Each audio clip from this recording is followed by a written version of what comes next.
పితా పుత్ర పవిత్రాత్మ నామమున ఆమెన్. సిఎస్ఎస్ఏ జ్ఞానవాణి ప్రేక్షకులకు శుభోదయం. పునీత అన్నమ్మ గారి నవదిన జపములలో 2వ దినం ధ్యానము. పునీత అన్నమ్మ గారు వయసులో వృద్ధుసలి.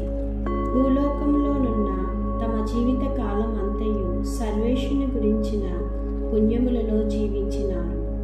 అదెట్లనగా పగలు కొన్ని గంటలు ఇంటి పనులు విచారించుటలోను, కొన్ని గంటల సేపు దేవాలయమునకు వెళ్ళి ప్రార్థించుటలోను, కొన్ని గంటల సేపు పరులకు సహాయం చేయుటలోను కాలం గడిపినారు.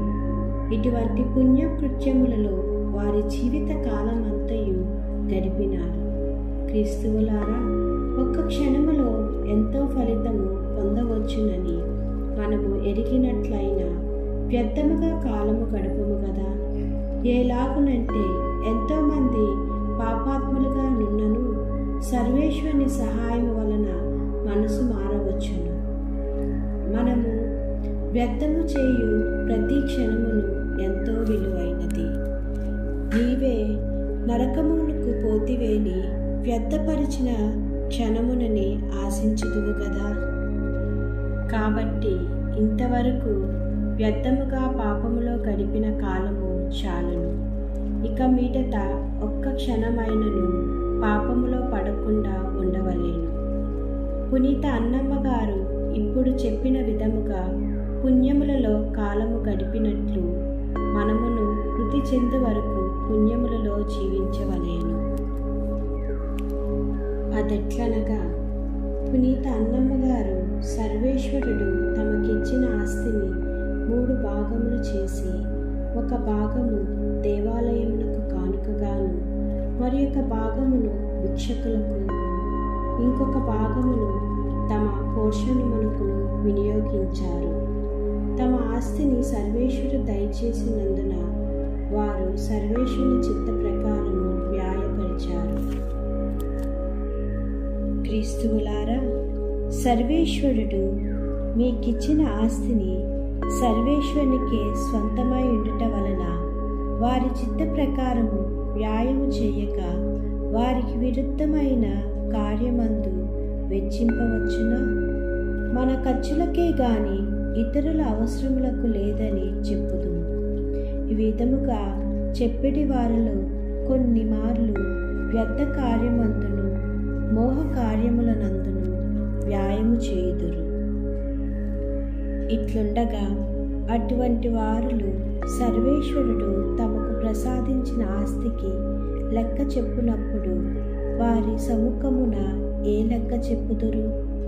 అందువలన ఈ సంగతి వినిడి వారులారా, మీరు ఆస్తిని కలిగి ఉండుటరేని పునీత అన్నమ్మ గారు వ్యాయము చేసిన ప్రకారము మీరును దానిని వ్యాయము చేసితిరేని ఎంతో మంచిది.